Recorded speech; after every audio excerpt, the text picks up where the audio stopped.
नमस्कार मित्रांनो, तुमचे स्वागत आहे श्री स्वामी समर्थ.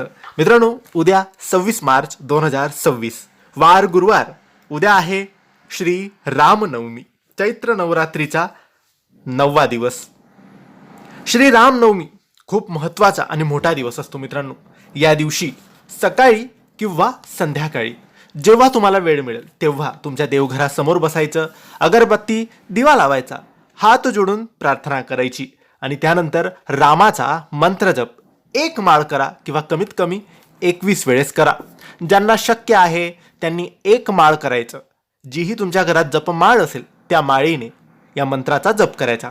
आणि ज्यांना बसणं शक्य नाही, ज्यांच्याकडे वेळ नाही, मग त्यांनी फक्त 21 वेळेस या मंत्राचा जप केला तरी चालेल.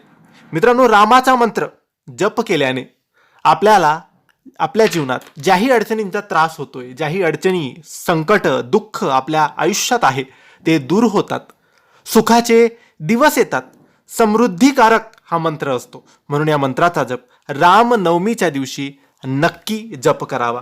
हा मंत्र म्हणजे ओम श्री रामाय नमः. ओम श्री रामाय नमः. या मंत्राचा जप नक्की महिला असेल, पुरुष असेल, कोणीही तुम्ही सगळ्यांनी केला तरी चालेल. फक्त मंत्रजप करताना कोणतीही घाई करू नका. अगदी सावकाश हळुवारपणे करा. तुमच्या जवळपास रामाचे मंदिर असेल, श्रीरामाचे मंदिर असेल तर त्या मंदिरात जाऊन तुम्ही जप केला तर अतिउत्तम. या दिवशी रामाला, श्रीकृष्णाला किंवा विष्णूला गोडधोड नैवेद्य दाखवा. त्यांची पूजा करा, उपासना करा, सेवा करा आणि मंत्रजप करा. तुमच्या जीवनातले दुःख, संकट सगळे दूर होतील, सुखाचे दिवस येतील आणि सगळं काही तुमच्या मनासारखं होईल. तर मित्रांनो, ही माहिती तुम्हाला आवडली असेल तर लाईक आणि शेअर करा. काही प्रश्न असतील तर कमेंट्सद्वारे विचारा. आमच्या चॅनलला सबस्क्राईब करायला विसरू नका. धन्यवाद. श्री स्वामी समर्थ.